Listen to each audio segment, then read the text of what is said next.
নমস্কাৰ মোৰবিল চেনেললৈ আপোনালোক সকলোকে স্বাগতম জনাইছো। আজি মই এটা দৰকাৰী ভিডিও লৈ আহিছো। আশা কৰো এই ভিডিওটোৰ পৰা আপোনালোক বহুতে উপকৃত হ'ব। ভিডিওটো আৰম্ভণিতে জানাব বিচাৰো যদি আমাৰ চেনেলৰ ভিডিওবিলাক চাই ভাল পায় তেনেহলে আমাৰ চেনেলটো সাবস্ক্ৰাইব কৰি ৰাখিব। আজি আমি আপোনালোকক দেখুৱাব ওলাইছো কম ঠাইতে সিমেন্টৰ বস্তাত ৰঙালাও কেনেকৈ লগাব, ৰঙালাও গছ বা আপোনালোকে ছাদৰ ওপৰত কেনেকৈ লগাব দেখুৱাই আছো। তেন্তে চাই থাকক ভিডিওটো। প্লাষ্টিকৰ বস্তাত আপোনালোকে খেতি কৰিবলৈ প্ৰথমতে বস্তাটো আপোনালোকে ভালকৈ চাফা কৰি ল'ব লাগিব যাতে তাত পৰুৱা আহি বাহা নলয়। আৰু আপোনালোকে এতিয়া মাটিখিনি প্ৰস্তুত কৰোঁতে পলসুৱা মাটিৰ লগত 4/1 অংশ শুকান গোবৰ দি মিহলাই ল'ব আৰু বস্তাত ভৰাই ল'ব। যেহেতু পুলিবোৰ বেলেগত প্ৰস্তুত কৰা হৈছে তাৰ পৰা আনি ইয়াত ৰোৱা হৈছে, আপোনালোকেও তেনেকৈ প্ৰস্তুত কৰি ল'ব লাগিব। এতিয়া প্ৰস্তুত কৰি লৈ আপোনালোকে 2 পৰা 2.5 ইঞ্চি আপোনালোকে মাটিৰ তলত পুতি দিব লাগিব যাতে পুলিটো পানী দিলে হালি নাযায়। আপোনালোকে পুলিটো পুতি দি আপোনালোকে ভালকৈ গুৰিটো ভালকৈ হেঁচি মজবুতকৈ ৰুই দিব যাতে নিয়মীয়াকৈ পানী দিলে মাটিবিলাক কোমলি পুলিটো উঘালি নাহে। আপোনালোকক ৰোপণ প্ৰণালী দেখুৱালোঁ। এতিয়া আপোনালোকক 20 দিনৰ পিছত কেনেকুৱা হয় আপোনালোকক দেখুৱাই আছোঁ। আমি যিটো পুলি লগাইছিলোঁ সেইটো পুলি এতিয়া ভগৱানৰ কৃপাত চাওক কিমান ধুনীয়া হৈছে। গতিকে আমি এতিয়ালৈকে একো যত্ন লোৱা নাই, গতিকে নিয়মীয়াকৈ পানীহে দি আছিলোঁ। গতিকে আমি এতিয়া ইয়াত কিছু যত্ন ল'ব লাগিব। আহকচোন দেখুৱাই আছোঁ কেনেকৈ যত্ন ল'ব লাগিব। পোক পৰুৱাৰ পৰা বাচিবলৈ প্ৰথমতে আমি ফুৰাটন ব্যৱহাৰ কৰিম। ফুৰাটন 5 পৰা 6 গ্ৰাম দিছোঁ।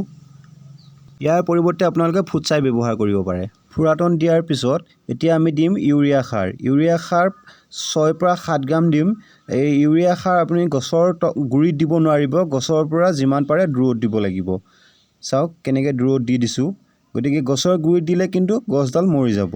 ইউৰিয়া সাৰৰ সলনি আপোনালোকে কেঁচু সাৰ ব্যৱহাৰ কৰিব পাৰে, কাৰণ কেঁচু সাৰৰ পৰা হোৱা শস্যই আপোনালোকৰ দেহত একো অনিষ্ট সাধন নকৰে। আগত শিৰাৰ কাম হৈ গ'লে বা গছ বৃদ্ধি হ'বলৈ আমি TSP সাৰ ব্যৱহাৰ কৰিব লাগিব। আপোনালোকে TSP সাৰৰ সলনি আপোনালোকে পচন সাৰো ব্যৱহাৰ কৰিব পাৰে, যিহেতু পচন সাৰ ব্যৱহাৰ কৰিলে আপোনালোকৰ দেহত একো ক্ষতি সাধন নকৰে। TSP সাৰখিনি যিমান পাৰোঁ গছৰ পৰা দূৰত ব্যৱহাৰ কৰিছোঁ। এতিয়া আমি তাত ব্যৱহাৰ কৰিম পটাছ। দেখিছে পটাছখিনি কেনেকৈ ব্যৱহাৰ কৰিছোঁ, গছৰ পৰা যিমানখিনি পাৰোঁ দূৰত ব্যৱহাৰ কৰিছোঁ। তাৰপিছত ইয়াৰ পিছত আমি ব্যৱহাৰ কৰিম ভিটামিন। আপোনালোকে ভিটামিনৰ সলনি আপোনালোকে কণী বাকলি ব্যৱহাৰ কৰিব পাৰে। কণীৰ বাকলিবোৰ আপোনালোকে গুড়া কৰি আপোনালোকে গছৰ গুৰিত দি দিব লাগিব। তেতিয়া আপোনালোকৰ ভিটামিনৰ কাম কৰিব।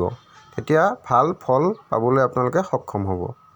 সকলোখিনি সাৰ দিয়াৰ পিছত আপোনালোকে গোবৰ সাৰ বা পলসুৱা মাটি দি গুৰিটো ঢাকি দিব আৰু 5 দিনমান পানী নিদিয়াকৈ তেনেকৈ ৰাখি থ'ব।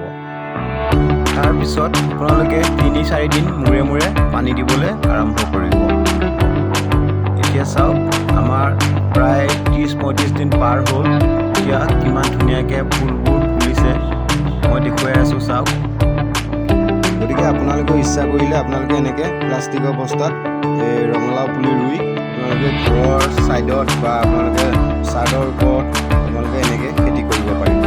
গতিকে ইমানেই জনালোঁ। চাওক এতিয়া আমাৰ ফুলবোৰ আহিছে আৰু এটা দুটা ফল সৰু সৰুকৈ ধৰিবলৈ আৰম্ভ কৰিছে। গতিকে যিসকলে আপোনালোকে এনেকৈ কৰিব বিচাৰে কৰিব পাৰে। তো বন্ধুসকল ইমানেই জনালোঁ। আমাৰ চেনেলৰ ভিডিঅ'বিলাক ভাল পালে আমাৰ চেনেলটো ছাবস্ক্ৰাইব কৰি ৰাখিব। ধন্যবাদ।